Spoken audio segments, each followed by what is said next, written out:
Lord Alan Sugar summons Harpreet Kaur and Catherine Byrne to the British Museum in central London to set them their final challenge to win his £250,000 investment as The Apprentice reaches its finale.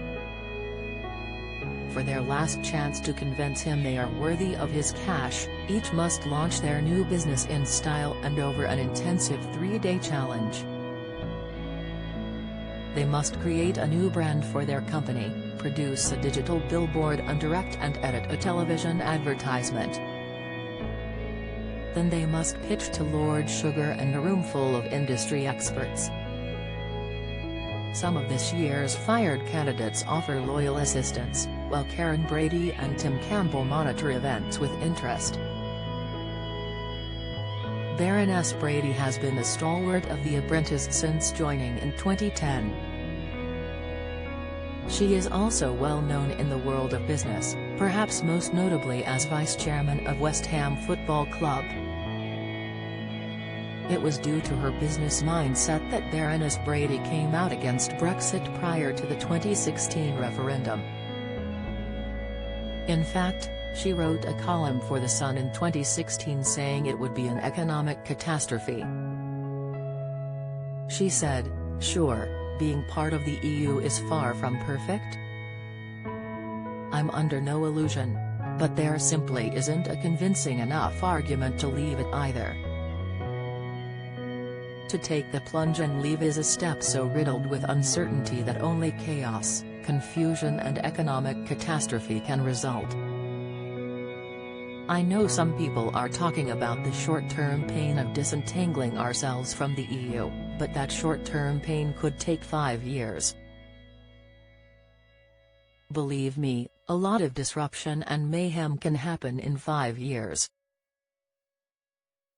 In the same year, Baroness Brady also discussed how Brexit could impact football. She warned that British teams could find it harder to sign top European players. In a letter to the chairman of all professional sides in England, Scotland, and Wales, she said, "For clubs, free movement plays a big role in transfers and players' contracts. Players from the EU can sign for UK clubs without needing a visa or special work permit, making it quicker and easier to secure top talent from across Europe to come and play in our leagues. Indeed, there are nearly 200 Premier League footballers alone who have benefited from this arrangement. Leaving the EU could have a big impact on foreign players, as independent analysis has shown that 2/3 of European stars in England would not meet automatic non-EU visa criteria and therefore might be forced to leave. Losing this unhindered access to European talent would put British clubs at a disadvantage compared to continental sides."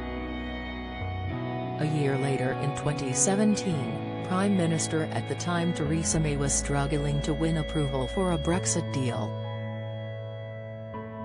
Baroness Brady wrote another column for The Sun urging people to get on with Brexit to ensure the process was as smooth as possible. She said, "Although I voted Remain, my approach since the day Britain voted for Brexit has been this: let's get on with it and make the best of it. We can't put the genie back in the bottle. So the most important thing is the long-term health of the UK. The big question is whether Brexit will deliver what we expect it to."